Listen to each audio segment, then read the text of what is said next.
Good morning, everybody. You lovely humans. Lovely to see you all here.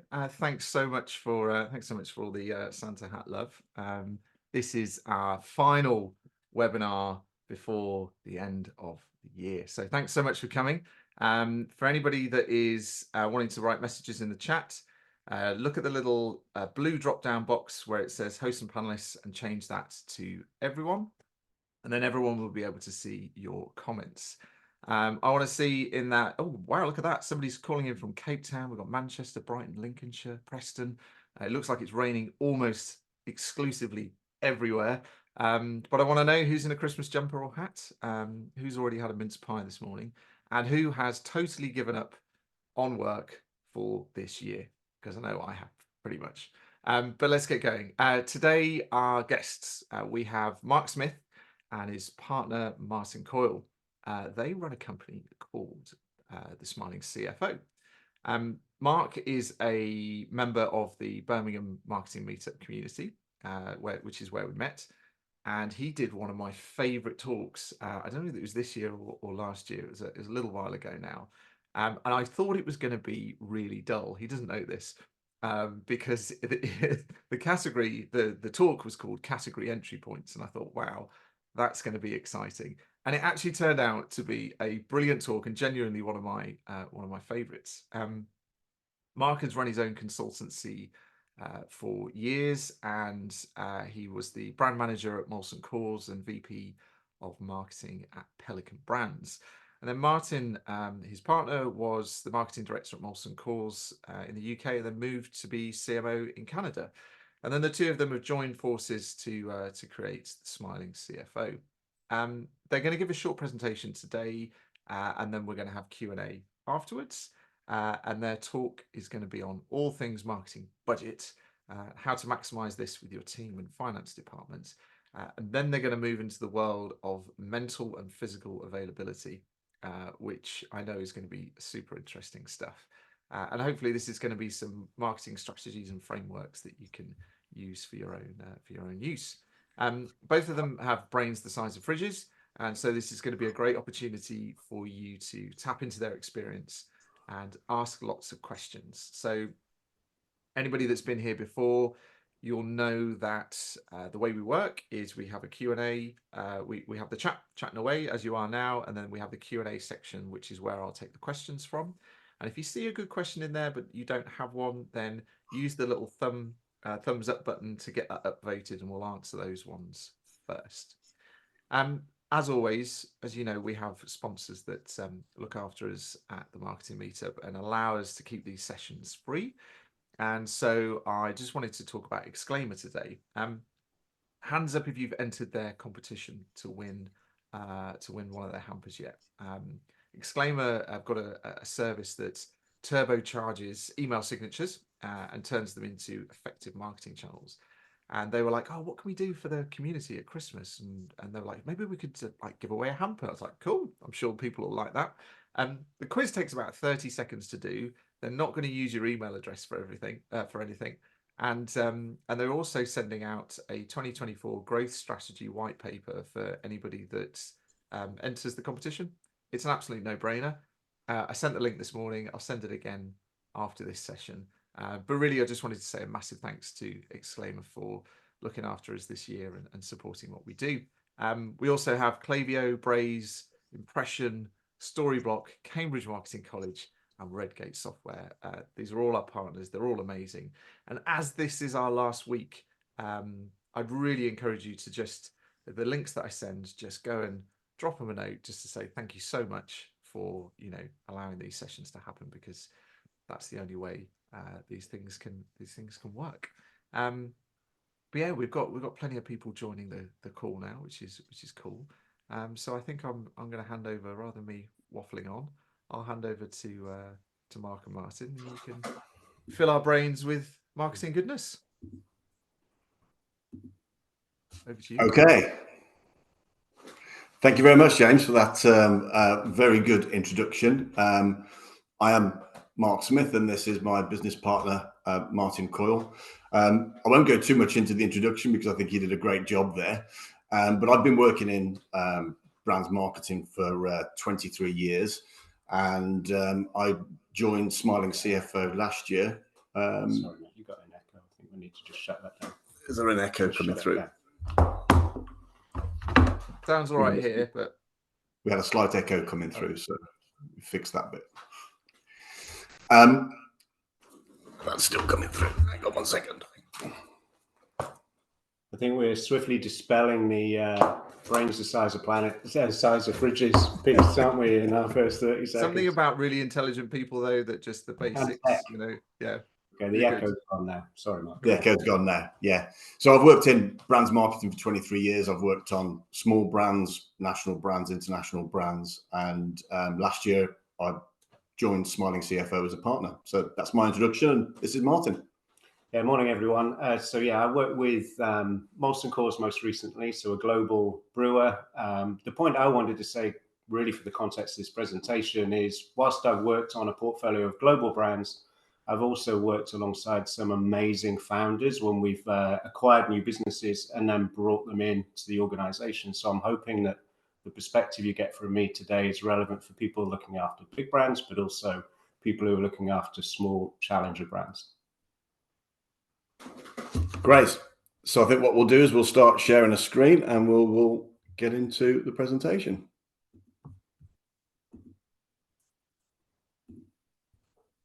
Okay, James, is that working okay? Yeah, working perfectly. Okay, great.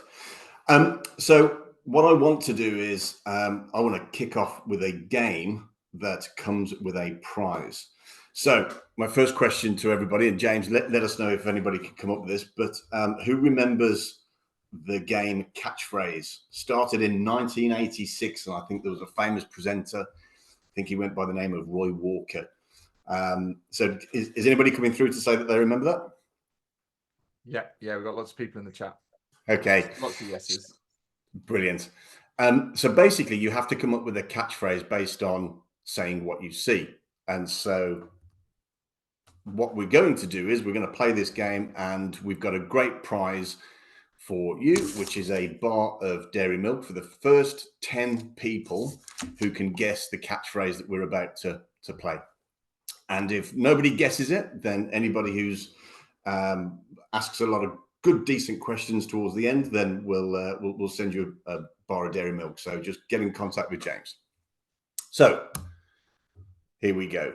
So the first person to type in the chat what they see wins. So here we go. James, are we getting any people coming through?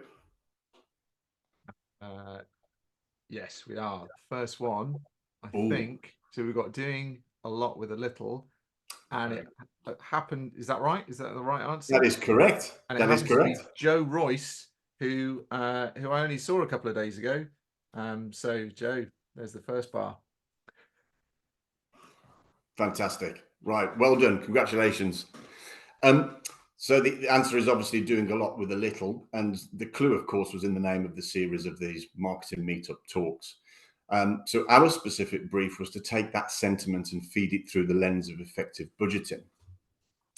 Now, we're just going to slightly reframe this. So the brief that we believe is, if you only have a little, then don't try and do a lot.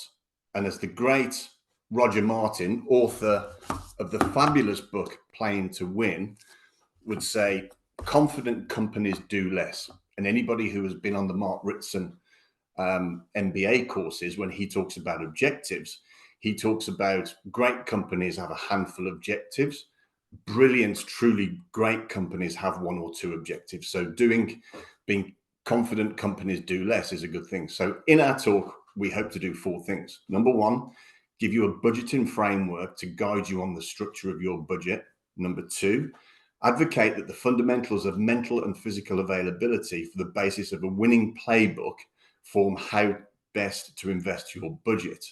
And number 3, we're going to dig a little deeper on mental availability and what to invest in first.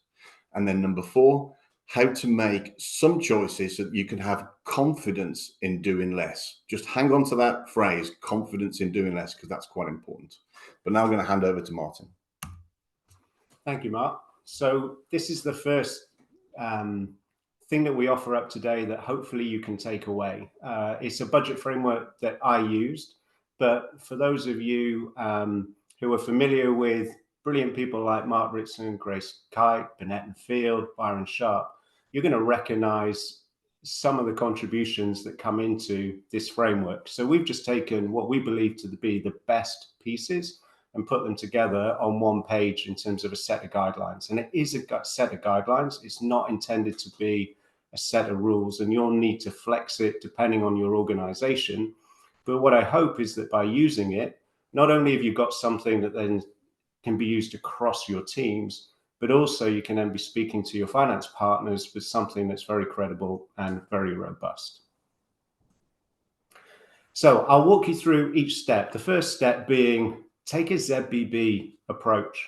So often I saw a year 2 budget submission being the same level as the previous year with a request for extra money to cover inflation.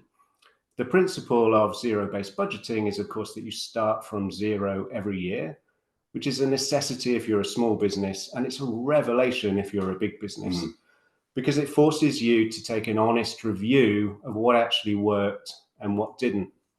And if you're interested in this area, Rachel Moss, CMO of Camelot, did a good piece in Marketing Week this year where she talked about Camelot's approach to ZBB. The second step is to apply 10% of sales revenue to advertising. So in looking at the ARC database, the Nielsen data, the work done by Paul Dyson, Grace Kite found that there was an optimum spend of between 5 and 10% of your net sales revenue to then be spent on advertising. And by doing that, you're most likely to achieve the excess share of voice that you need to then maximize your return on investment.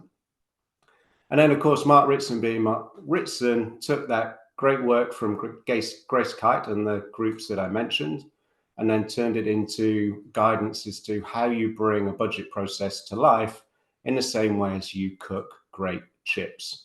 That article was, I think, October last year and is well worth a read. Step 3, taking best practice from the likes of Unilever and Heineken, and this was certainly something that we used at Molson Coors, is operating with what we call an 80-20 working spend to non-working spend, so that you spend 80% of your budget reaching the audience that you're targeting, and you cap 20% of your spend on all of your other expenses, whether that be agency fees and other costs. So of course, this means then that your total marketing budget will be more than 10%. And then this will be familiar to people. The headline of Burnett and Field's work, Long and Short, with this idea of 60% of your investment being spent on long-term brand building activity, 40% being spent on short-term activation, is something everyone will be familiar with, I'm sure. But I wanted to call out another paper that I think is really powerful that Burnett and Field wrote for the IPA, Effectiveness in Context. And I think it's around about page 70 on that report. If you scroll down to that, they've actually put in a calculation. So you can take your brand, what category it's in, what life stage it's in, and calculate your own split. So it may be actually that it's 40-60, 35-65 for your brand, rather than 60-40. Yeah, but really a real gem of insight there. And then Byron Sharp would actually urge leaders to take whatever budget you've got and divide it by 52. So the message here is don't spend it all at once. And all too often we see big brand launches that swallow the majority of the budget in one go. Everyone enjoys the initial spike in performance. But as consumers' memories start to decay, the brand rate of sales starts to slow down. The sales teams become a little bit restless because the customer's starting to become restless. And then supply chain start to hassle you to say, when are you going to take this volume out of my warehouse? So the general guidance here is just take what you've got and split it across the year. making sure you're reaching as many buyers of the category as you possibly can, or staying fresh in the memory of those buyers. So let's have a look at a fictitious example to see how this all comes together. So we're going to take a company that's got a revenue of 20 million. Let's say we're going to operate with the 10% guideline. So we've now got 2 million to spend on advertising. If you apply the 80-20 rule, so the working to non-working, that means your budget will be roughly 2.5 million in total, but you split your 2 million, 1.2 for long term and 800,000 for short term. But as I said earlier, those ratios can be manipulated to then fit your particular brand. So very quickly you get from 2 million to 23,000 per week.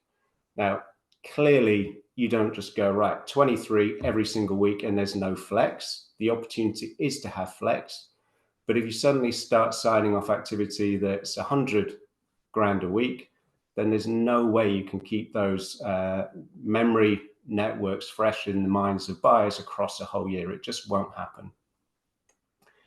The other thing that I would offer up is make sure if you actually lead brand teams, and particularly if you're responsible for a portfolio of brands, give everyone the same framework to operate within, and then really encourage those brand leaders to then connect with their senior sales leaders and start to align on the overall plan, not just the advertising plan, but your activation plan, your promotional plan.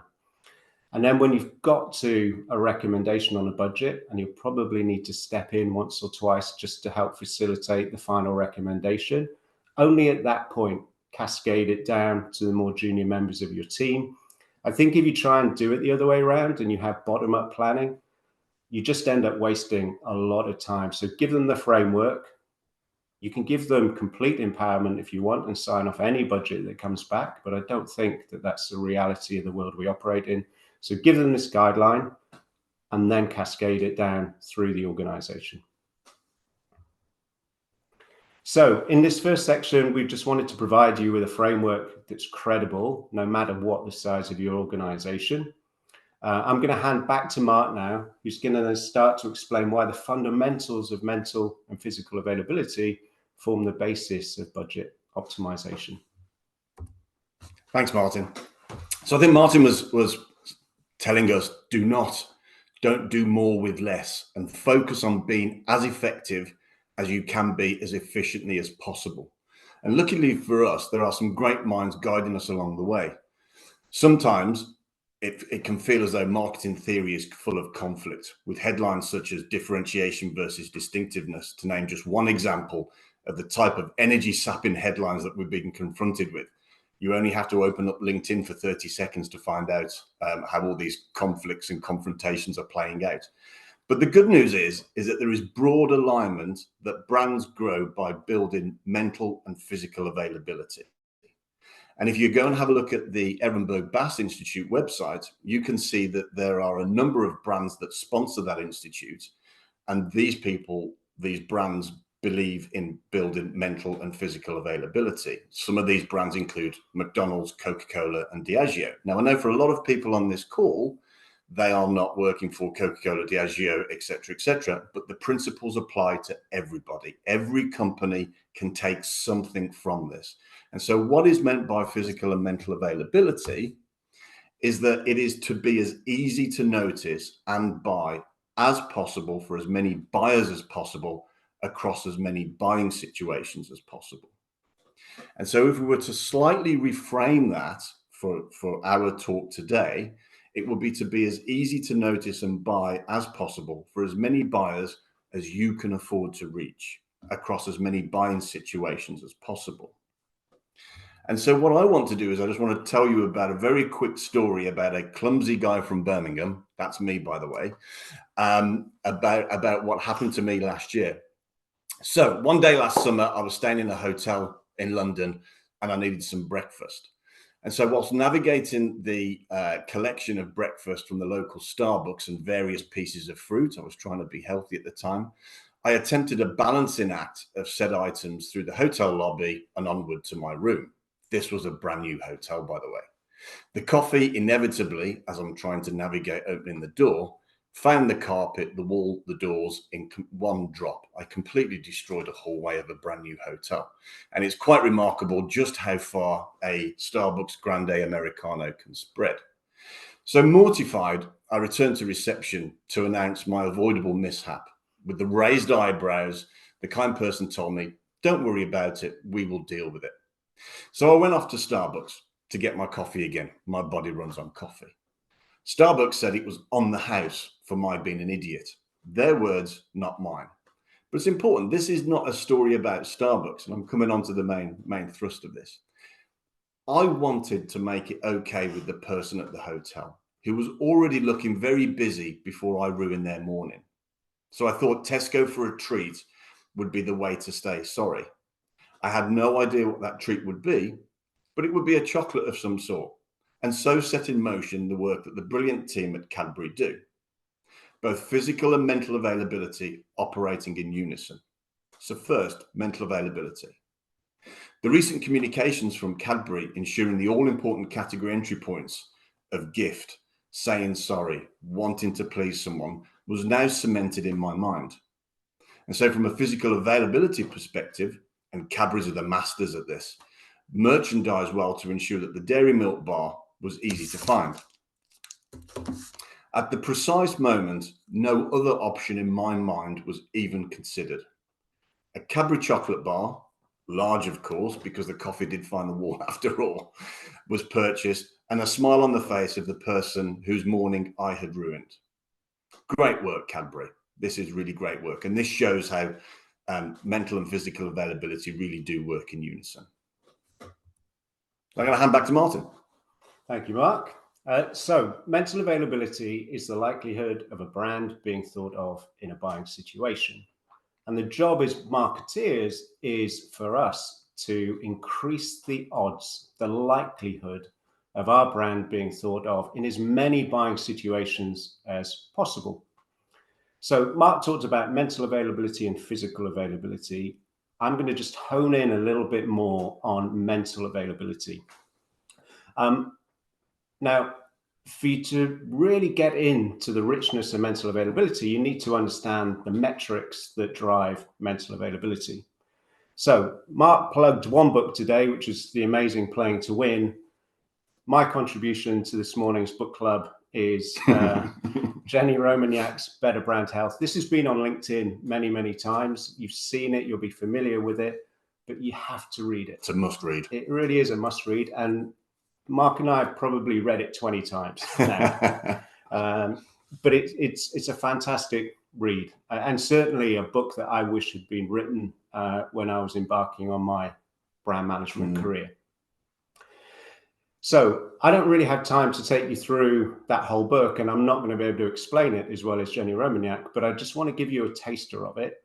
And I'm going to walk you through the journey of how you build mental availability using Mark's dairy milk story. So there's an overarching measure that's called mental market share. And you just need to think of this as your sales market share. Yeah, so when you're tracking your performance in the market, you want to know how much volume or how much value you've created relative to the rest of the market. You take a percentage and you go, okay, that's my mental market, yeah, that's my sales market share. So if you're a big brand, you've probably got a market share of 10, 20%. That's the type of numbers that we strive for. Well, it's similar with mental market share, but we're just concerned with, look, there's all of these category entry points for a category. How often is my brand linked to those category entry points compared to my competitors? So what is my mental market share? And again, if you're doing well, if you're a strong brand, you're going to have a mental market share of 10, 20%. In other words, it's going to be very, very similar to your sales market share number. And there's three diagnostic measures that sit under mental market share, which is shown on this chart: mental penetration, network size, share of mind. But the journey really needs to start with prompted awareness. So as I say, I'm going to retrofit the Cadbury story and take you through this slide a moment. So unbelievably, Cadbury Dairy Milk came to the UK in 1905. I didn't do my homework. I've been caught out. I don't know when it got to Australia, and I don't know when it got to South Africa. No. A miss on my part. I'll put it in the chat afterwards. But look, if Cadbury had been applying this process back then, the first thing they would have wanted to know is dairy milk associated to the chocolate category? I know it sounds very, very straightforward, but that's the first job. It's really the only awareness measure that matters. Mm. And in a moment, I'm going to then come back and put it into your world and just suggest some of the questions that you're going to want to ask for your brand. So let's assume that Cadbury did a good job at making sure buyers of chocolate realized that dairy milk was actually a chocolate bar. They then would have moved on to mental penetration, and what they would have been concerned with is, can someone like Mark make a link to a category entry point and my brand? So for Mark, it was, let's say, gift. So in that buying situation, did Cadbury come to mind? Great, job done. They've had a link. So mental penetration is, can your brand be linked to at least one category entry point? And then the next stage is really then as you start to spread and widen your messaging, that's network size. So just let me bring that to life for you.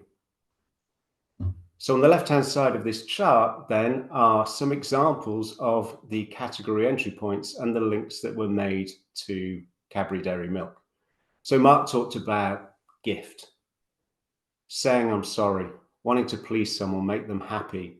And actually, you may have now a new category entry point link, which is because of the quiz that we did. You think about a buying situation, about giving prizes, and Cadbury may then come to mind. Big brands have a network size of around 5 to 8. We've got a brand that we're going to show you in a moment that actually has a network size of 10. Final piece on the journey to mental availability, that share of mind. It's really for the big brands primarily. It's their opportunity to look over their shoulder and see who's coming to take their space. So it really just starts to monitor competitor incursion. So that's as brief as I can make the journey. I know that is a lot to take in for now, but let's just look at what it might mean for you and your brands. So going back to prompted awareness, which really is the start, and I know it sounds obvious, but sometimes it's as simple as investing to get the basics right. So let's make this chart a little bit bigger. You'll see red, amber, and yellow on this chart. Every brand, and this is 8 FMCG categories, by the way, that we've taken from our database. Every one of the orange or yellow sections on this chart are basically people that don't even know that the brand in the category is part of the category.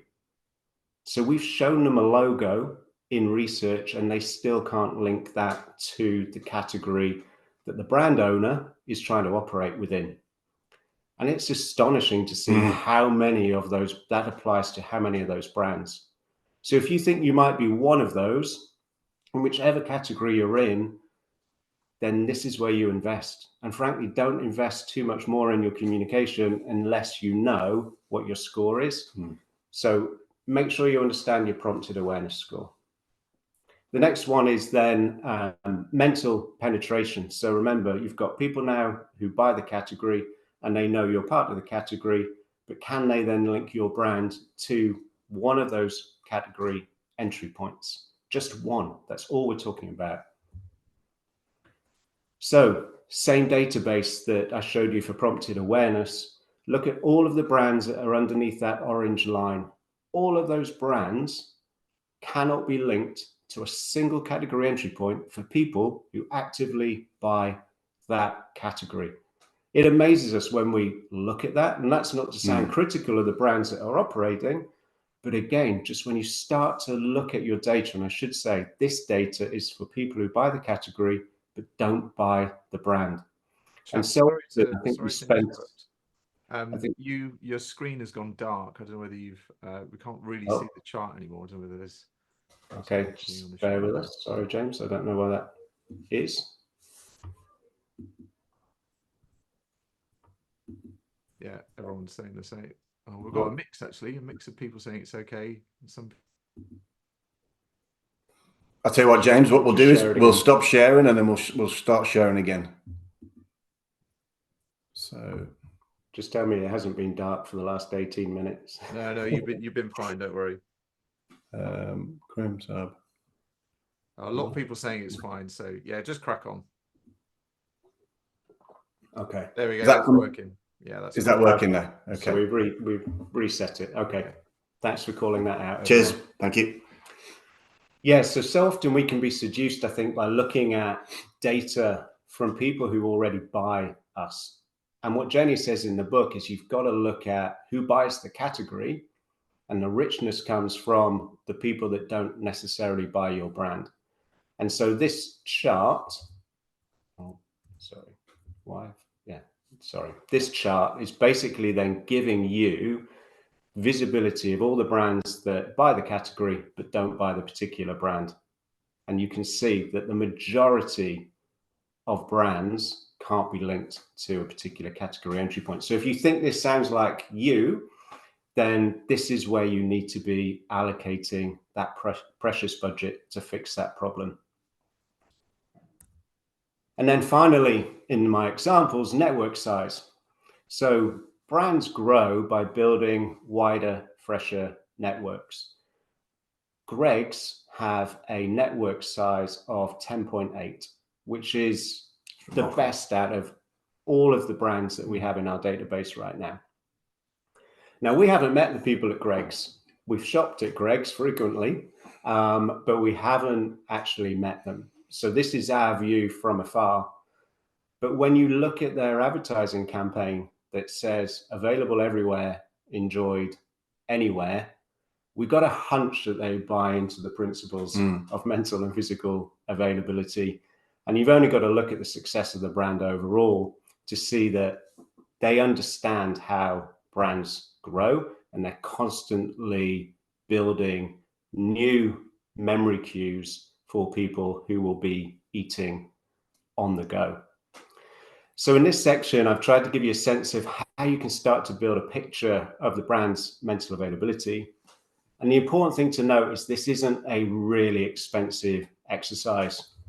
You can buy the book for $20, £20, depending on where you are. But you can, with the right understanding, get to this type of information. Navigate your way through it. Yeah. So for our final piece, Mark's then going to just talk you through the importance then of making the right choices.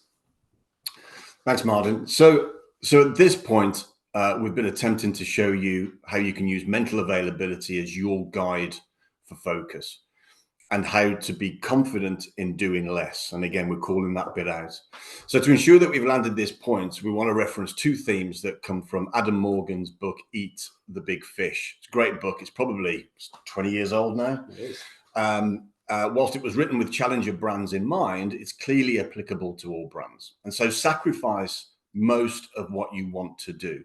This idea of sacrifice is a path to growth, and it costs you less, not more. There's a nice story in the book. It might be a made-up one about Picasso, but it's powerful nonetheless. And so a visitor to his studio saw a huge block of stone sitting in the middle of the studio and asked the master what it was to be. A lion, came the reply. And how do you make a lion out of this unhewn stone block? It's easy, said Picasso. I simply get a chisel and chip away at anything that doesn't look like a lion. So sacrifice and overcommit work together. There's no point making sacrifices if you don't know what you want to double down on. And we've shown that in the previous slides, there will be big clues as to where you should focus, whether that be making sure that you're associated with the right category through to building wider, fresher networks that Martin talked about in the minds of those category buyers. And as the picture on the right shows, as a martial expert smashing through bricks conveys, if you don't fully commit to it, it's going to hurt. To anybody who's tried to break a brick, it's going to hurt. And so there is a winning playbook that can be applied to the budget that you have available. The intent was not for us to dive deeply into the tactics, but to provide you more with a framework and guidelines reflective of the current thought leaders in the worlds of marketing and strategy, what they do agree on. And there is a wonderful article by Roger Martin. Again, please grab hold of this book. It is fantastic. A wonderful article by Roger Martin in How Brands Grow and Playing to Win, which was a subsequent article that he wrote after this book, published in July of this year, where he explains why he embraces the concepts of both mental and physical availability, and repeats a previous assertion that he sees marketing and strategy indistinguishable from each other. Marketing is strategy, strategy is marketing. We can't think of a better way to conclude this session with a highlight from the article. And that is simply this: never forget to think about how to build and maintain the physical and mental availability of your offering. Otherwise, the rest of your playing to win work will go to waste. Perfect quote.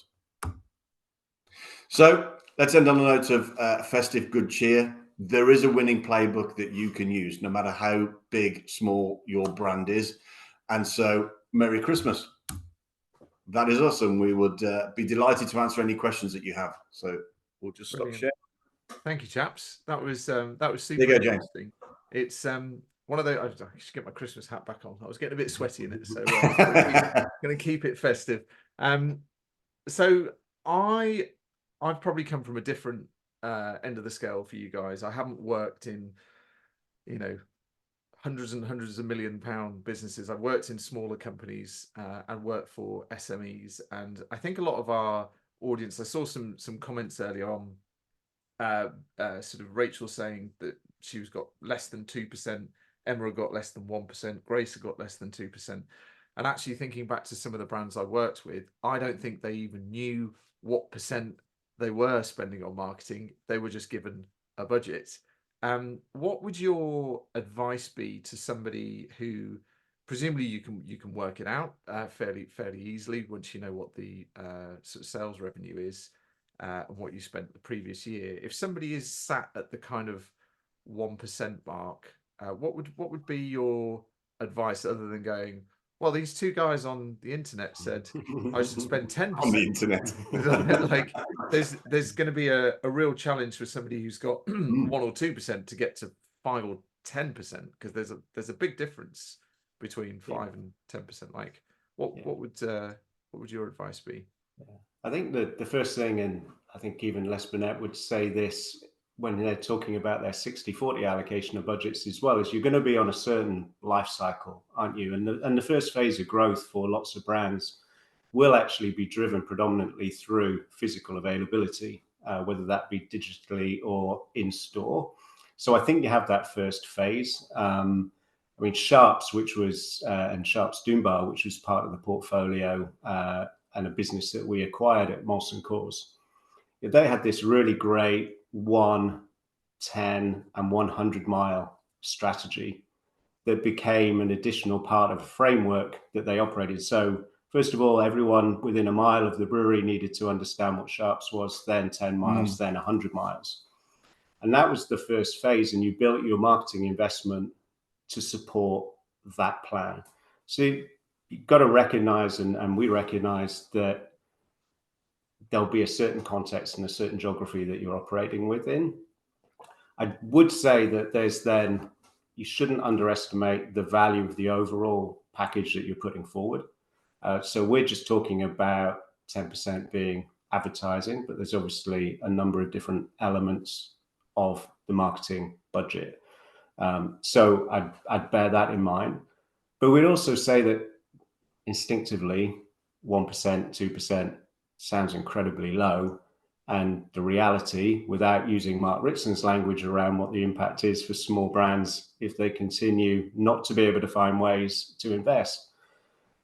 But it will be incredibly difficult, and that's why we've tried to say, look, just take one step at a time. Don't try and build loyalty if people don't know that you're linked to the right category. But I don't think it's a fair challenge for a brand person to be year on year out just getting 1% of the budget. The brand will decay. Yeah, and or at best stay where it is. And And that's I think interesting. if you can spend a little money and buy that Jenny Romanat book, then it will really start to put some of the building blocks in that person's mind in terms of, right, well, these are the things that I really need to contend with, and a 1 to 2% marketing budget probably isn't enough. Yeah, that's interesting. And actually, you touched on the fact that it was advertising. One of the questions in here was about all the elements of marketing.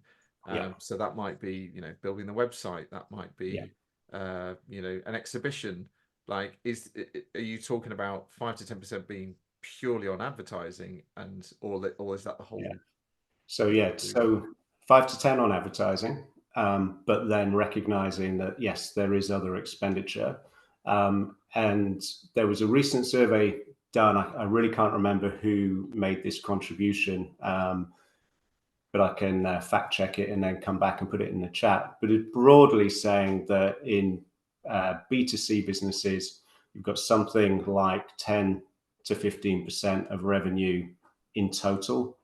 And on B2B, it was something like 7 to 12% of your total budget.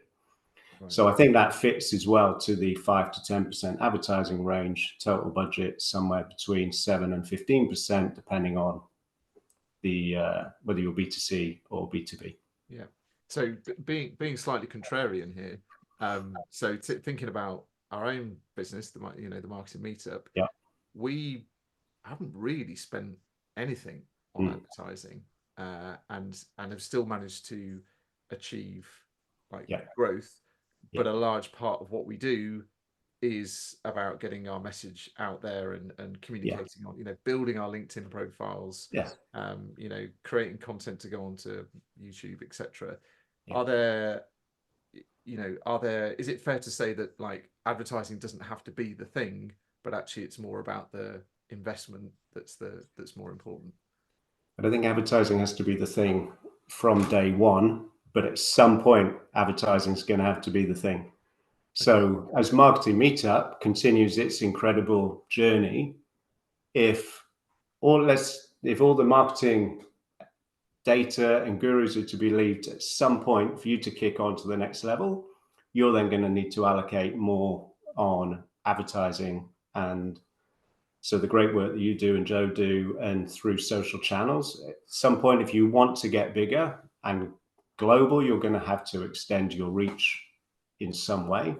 And there's been so many case studies recently, haven't there, where brands have done an amazing job in the first phase and even the second phase of their development through what they would say not really spending on advertising, and then saying, okay, to kick on to the next level, they've started to realize, you know, whether that be companies as big as Airbnb or even Chocolonely recently saying we're now investing in the next phase of our expansion. That's really interesting, and that's kind of, I could, you know, we talked about we've got some events in America and we're building some small communities, but I can feel that it's going to be a lot harder because we're not there.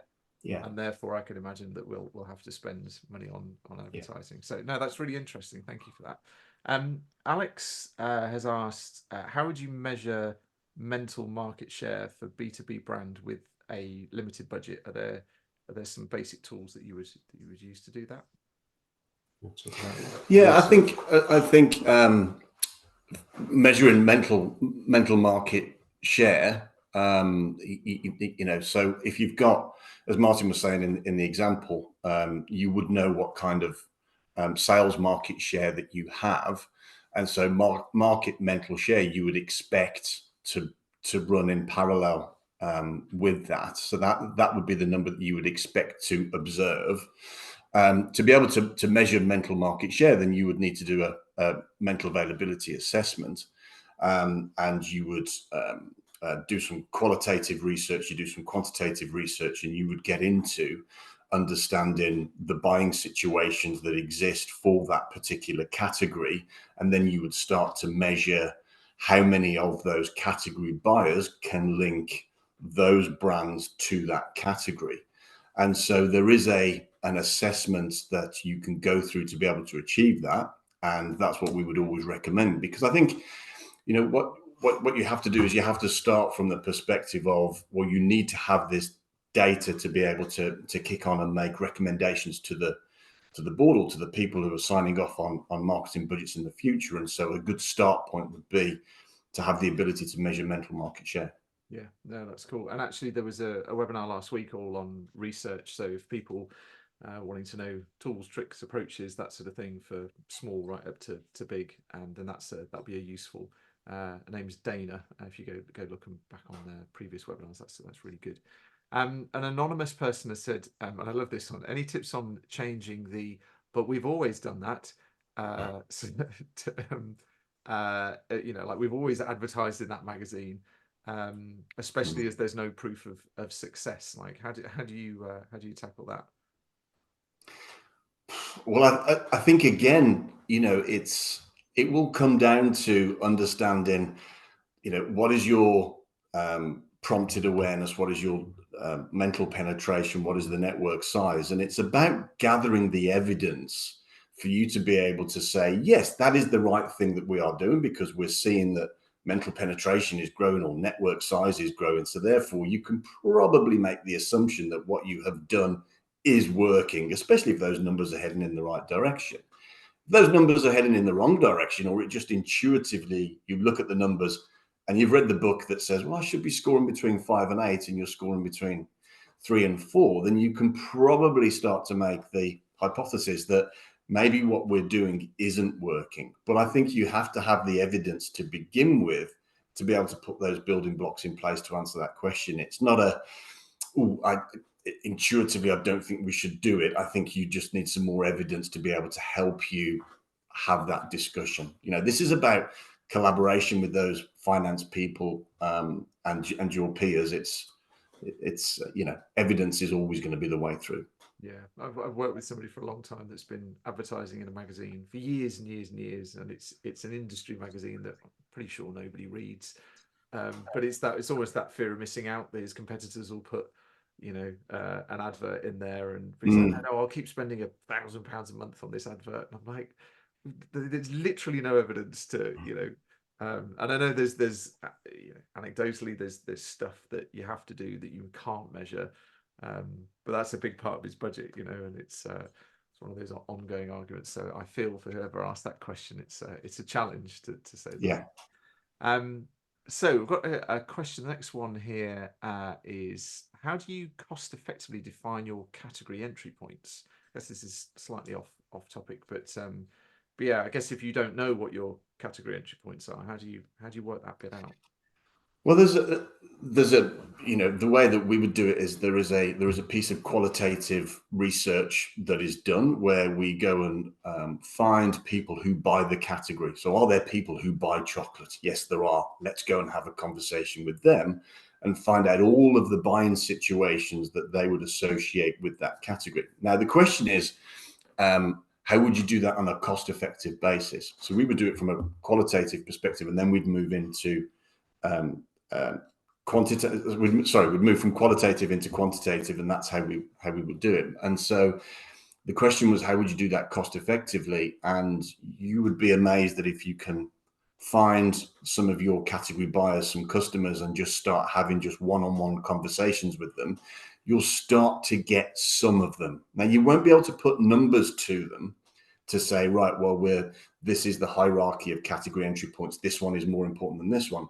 But at least you'll have a starting 10, 12, 15 category entry points. And that will put you ahead of most of the people that you compete with, because you've spoken to some people who buy the category and you've got some ideas of why they buy the category and why your brand is associated with that. And that's how we would work through that. Yeah. And I think the tip that I would give, because I think that's absolutely spot on, is just remembering the journey. So all you've got to do, first of all, for your brand is to get yourself linked to one category entry point that's relevant for that category.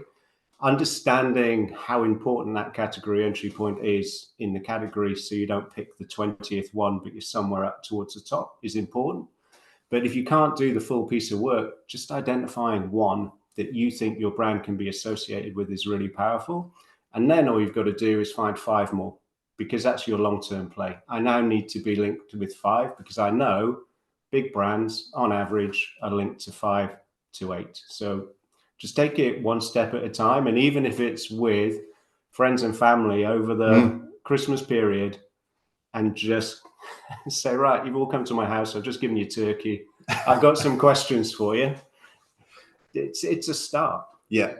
And it's something that, you know, again, this goes back to the webinar last week with research, where Joe and I have spent, we do it every sort of 6 months or so. We just sit down for a day and talk in little 20-minute slots to people in the community and ask them questions. Yeah. And actually, the first set that we did, we were just chatting with them. We didn't really know what to ask them. It was just kind of like, what are your problems? Where do you hang out? What's your, you know, where do you work? Like, we didn't know really anything about the community, but that helped us define the questions a bit better the next time round, because we knew that, you know, the platform that they hung out on was more important than necessarily the seniority of their role, because we're open, you know, our community is open to everybody. What we really wanted to know is where do we find them? And you know, I guess those questions, you'll instinctively know your brand will have one category entry point, and through talking to them, you'll maybe discover the others as it goes. We've got another question here from an anonymous person saying, because of smaller budgets, agencies are recommending us to focus on attention metrics and only high attention formats. This is quite the opposite of reaching more people. What are your thoughts on only being high attention platforms and formats where formats getting more cut through? I guess that goes back to your sort of split of kind of long and short. Yeah, and I think attention is part of the story, isn't it? I think where we're building this out from is trying to find consensus in the marketing world, you know, because lots of people don't agree on a lot of things. So we've tried to ground this on, but this is where there is agreement. As you work your way through then to trying to build mental availability, and you're then buying certain media in certain environments, and clearly attention becomes a really, really important element. But I don't quite understand the premise of the question in terms of, well, don't worry about that, just focus on this. To me, the objective is reach. And then within reach, to maximize reach, it's to maximize attention. And then the brilliant guys at System 1 can walk you through how your creative can start to do that. Yeah, I think also there's potentially the risk that short-term activation stuff works really well for agencies to look good. Measurable. You know, they go, oh, cool, we've got a project and it's only 6 months. So let's do all the measurable stuff. Let's do all the, you know, the catnip. Whereas actually the brand itself needs to invest in brand.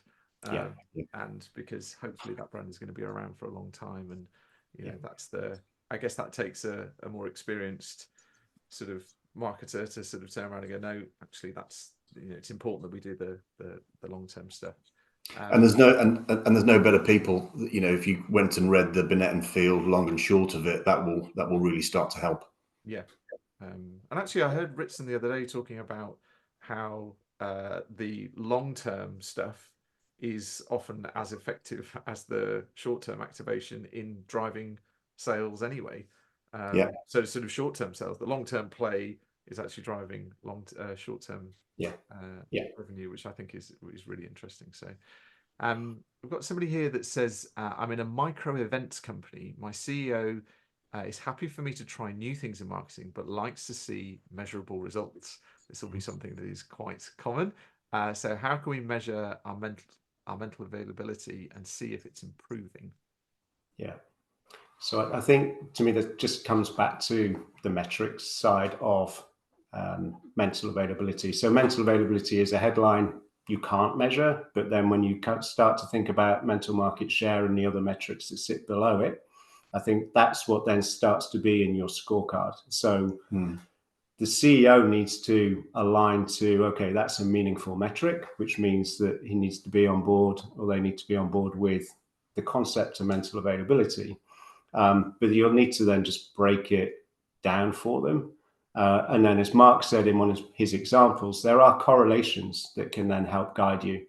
So I don't know enough about a micro events company to pick the right metric right now, but I know that in my previous organizations, I would have been looking to make correlations to then know what I need to look at next. So if my mental market share is higher than my sales market share, then I know my brand's got real potential, but I maybe haven't got the right distribution. I'm not easy enough to buy.